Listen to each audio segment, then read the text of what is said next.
Hello friends, இன்னைக்கு நம்ம இங்கிலீஷ்ல பேசலாங்கிற நிகழ்ச்சியில் புதுசாக என்ன பார்க்க போகிறோம். அதுக்கு முன்னாடி ஒரு சின்ன ரீகேப்சுலேஷன் இல்லையா. ஸோ எல்லா கிளாஸ்லையுமே நம்ம எதை பார்த்துட்டு இருக்கோம், ரீகால், அதாவது ரீகேப்சுலேஷன் அப்படிங்கிற ஒரு விஷயத்தை பார்த்துக்கிட்டே இருக்கோம். ஸோ எதுக்காக அதை பார்க்குறோம், நம்ம முன்னாடி என்ன பார்த்தோம் அப்படிங்கிறத ஒரு சின்ன நினைவூட்டலோட ஆரம்பிக்கும் போது இன்னைக்கான சென்டென்ஸ் எழுதுறதுக்கு உங்களுக்கு ஈஸியாக இருக்கும் இல்லையா. ஸோ அப்படி இருக்கும்போது நம்ம எதை பற்றி பார்த்துக்கிட்டு இருக்கோம், டென்சஸ், காலங்கள் அப்படிங்கிற ஒரு விஷயத்தை பார்க்குறோம் இல்லையா. இந்த காலங்கள்ன்ற விஷயம் வந்து நமக்கு எப்படி இருக்கு, நிகழ்காலம், இறந்த காலம், எதிர்காலம், ஸோ அந்த மாதிரியான காலங்களை நமக்கு பிரிச்சு பிரிச்சு கொடுத்துட்டு இருக்கு. ஸோ இப்படி கொடுத்தாலுமே அது 12 கைண்ட்ஸை நம்ம எப்படியெல்லாம் ஸ்பிளிட் அப் பண்ணலாம் அப்படின்றதும் இருக்கு. அந்த 12 கைண்ட்ஸுக்குமே ஒவ்வொரு டிஃப்ரெண்ட் ரூல்ஸுமே நமக்கு என்ன பண்ணிட்டு இருக்காங்க, ப்ரொவைடன்ஸ் கொடுத்துட்டு தான் இருக்காங்க இல்லையா. ஸோ அப்போ ஒவ்வொரு டென்ஸுக்குமே ஒவ்வொரு ரூலை வந்து அவங்க ப்ரொவைட் பண்ணிக்கிட்டே தான் இருக்காங்க. ஸோ அந்த ப்ரொவைடன்ஸ்க்கு ஏற்ற மாதிரி நம்ம என்ன பண்ண போறோம், சென்டென்சஸை அமைக்க போறோம். ஃபைன், அப்போ ரூல் இஸ் ரெடி, என்ன டென்ஸுங்கிறதும் ரெடி. ஸோ அதுக்கு தக்கன என்ன எடுக்க போறோம், வெர்ப் ஃபார்ம் எடுக்க போறோம்.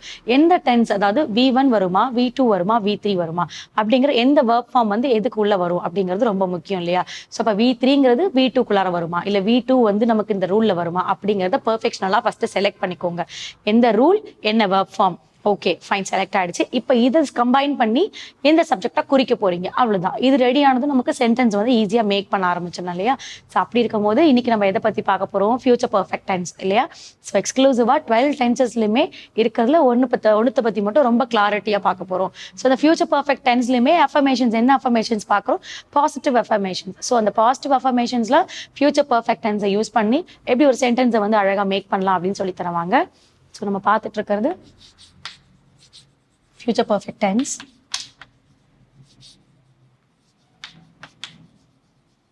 So அதுல positive sentences பார்க்கிறோம்.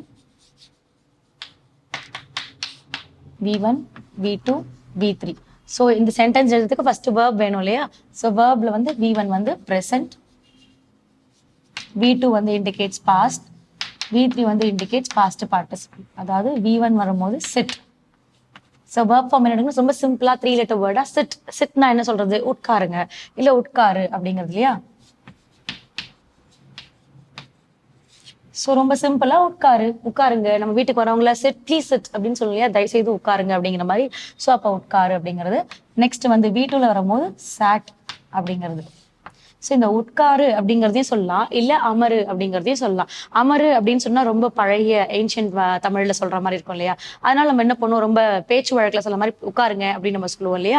ஸோ அந்த இடத்துல அமருன்னு சொல்லலாம். ஆனால் அதே வந்து நீங்க சாட்ல சொல்லும் போது அமருங்கள், இல்லை அமர்ந்திருப்பார் அப்படிங்கிற மாதிரி நீங்க சொல்லலாம். அப்ப சாட் அப்படின்னு வரும்போது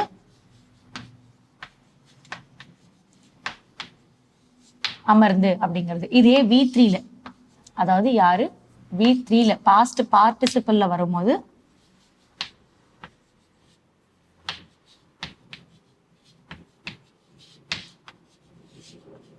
அமர்ந்திருப்பார் அப்படிங்கறத நம்ம சொல்லிக்கலாம்.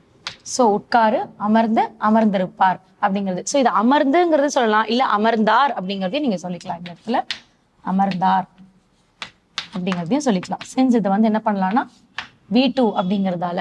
ஸோ அப்போ நமக்கு உட்காரு, அமர்ந்தார், அமர்ந்திருப்பார். ஸோ அந்த மாதிரி இத்தனை விஷயங்கள் நம்ம கிட்ட இருக்கு இந்த ஒரே ஒரு சிட் அப்படிங்கிறதுல. இப்போ இதை வச்சு நம்ம எப்படி சென்டென்ஸ் எழுதலாம் சொல்லித்தரேன். ஸோ சப்ஜெக்ட் வேணும் இல்லையா. சப்ஜெக்ட்ல I, we, you, he, she, they, it. So இவங்கெல்லாம் சப்ஜெக்ட்ல இருக்காங்க. அண்ட் தென் யாருடைய ரூல் வேணும், ஃபியூச்சர் பர்ஃபெக்டோடைய ரூல் வேணும். ரூல் என்ன, வில் ஹாவ் இல்லையா. Will have plus will have கூட யார் இருக்காங்க, V3ங்கிறவங்க இருக்காங்க, அதாவது பாஸ்ட் பார்ட்டிசிபிள். ஸோ இவங்க இருக்காங்க இல்லையா, subject will have plus V3 past participle. Example.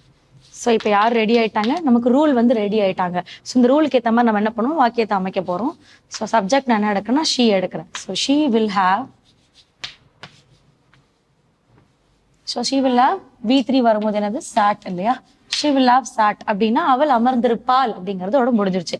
இதை நீங்க கம்ப்ளீட் பண்ணணும். எங்க அமர்ந்திருப்பாள் அப்படின்னு சொல்றீங்கன்னா she will have sat at the park. So அப்போ அவ எங்க உட்கார்ந்துருப்பா, பூங்காவில், அதாவது பார்க்ல உட்கார்ந்துருப்பாங்க இல்லையா. ஸோ அப்ப ஷீ இண்டிகேட் அவள் எங்க உட்கார்ந்துருப்பாங்க, இவங்க ஃபர்ஸ்ட் வராங்க, at the பார்க்ன்றது second.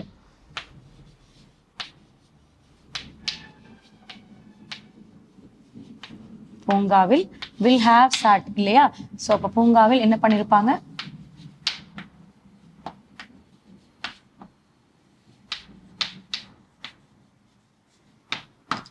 So அமர்ந்திருப்பாள். So அவள் பூங்காவில் அமர்ந்திருப்பாள் அப்படிங்கிறது தான். அப்போ யாரு அப்படிங்கிறது நமக்கு ஃபர்ஸ்டே வந்துருவாங்க. எந்த இடத்துல அப்படிங்கிறவங்க அவங்க என்ன பண்ணுவாங்க? ரெண்டாவதா வருவாங்க. என்ன பண்ணாங்க, என்ன செயலை செஞ்சாங்க அப்படிங்கிறது மூணாவதா வந்துருவாங்க.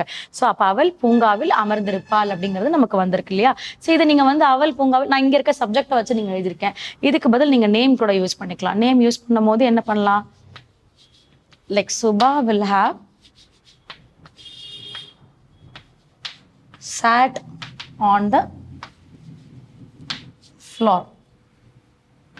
ஸோ ஃப்ளோருங்கிற போது என்னது? தரை இல்லையா? அப்போ சுபா எங்க உட்காந்துருக்காங்க? சுபா தரையில அமர்ந்திருப்பாள் அப்படிங்கிறது. ஸோ இது மாதிரி நீங்க இந்த இடத்துல வேணும்னா நீங்க சொல்லலாம், இல்லை எனக்கு இது வேண்டாம், சிம்பிளா நான் இதை மட்டும் சொல்றேன் அப்படின்னா நீங்க இதை மட்டும் சொல்லிக்கலாம். இதை அப்படியே என்ன பண்ணிக்கலாம்? ஹைட் பண்ணிக்கலாம். ரொம்ப ஷார்ட்டா she will have sat, உட்காந்துருப்பா அப்படிங்கிற மாதிரி சொல்றோம் இல்லையா? ஸோ அப்படி சொல்லக்கூடியதுதான். இந்த இடத்துல வந்து இவங்க தான் இண்டிகேட் பண்ணும், அவங்கள தான் இண்டிகேட் பண்ணணும்னு கிடையாது. சப்ஜெக்ட்ன்னும் போது you can indicate as thing. My mother, my father will have sat in the floor, or my mother will have sat in the temple. So அந்த மாதிரி நம்ம என்ன தேவையோ சப்ஜெக்ட் ரோல்ல பிளே பண்ணலாம். the thing is, இந்த ரூலை இங்கதான் வைக்கணும் அப்படிங்கிறது இருக்கு. அந்த ரூலுக்கு எந்த வேர்ப் ஃபார்ம் அப்படிங்கிறது இருக்கு, அதுதான் முக்கியம். சாட் சாட் பாஸ்டும் இருக்கு, பாஸ்ட் பார்ட்டிசிபிளும் இருக்கு. ரெண்டு பேர்ல யார் வரணும் அப்படிங்கிறது இருக்கு. ஸோ அதர்வைஸ் இது எல்லாமே நமக்கு எப்படி இருக்கும்? சென்டென்ஸ் அமைக்கிறது ஈஸியா தான் இருக்கும் இல்லையா? ஸோ இன்னைக்கான சென்டென்ஸ் ரொம்ப ஈஸியா இருந்திருக்கும்னு நினைக்கிறேன். ஸோ இந்த சிட் சாட் சாட் அப்படிங்கிற வேர்ப் ஃபார்ம் வச்சுட்டு 10 சென்டென்ஸ் ஆர் 20 சென்டென்ஸா மேக் பண்ணுங்க. குட்டி குட்டியா அழகா எழுதிட்டே வாங்க. அந்த எழுதுறது என்ன பண்ணுங்க? பேசிட்டே வாங்க. ஸோ பேச பேச ஈஸியா ஃப்ளூயன்சி உங்களுக்கு வர ஆரம்பிச்சிடும். அடுத்த கிளாஸ்ல அடுத்த ஒரு இன்ட்ரெஸ்டிங்கான சென்டென்ஸோட உங்களை மீட் பண்றேன். தேங்க்யூ.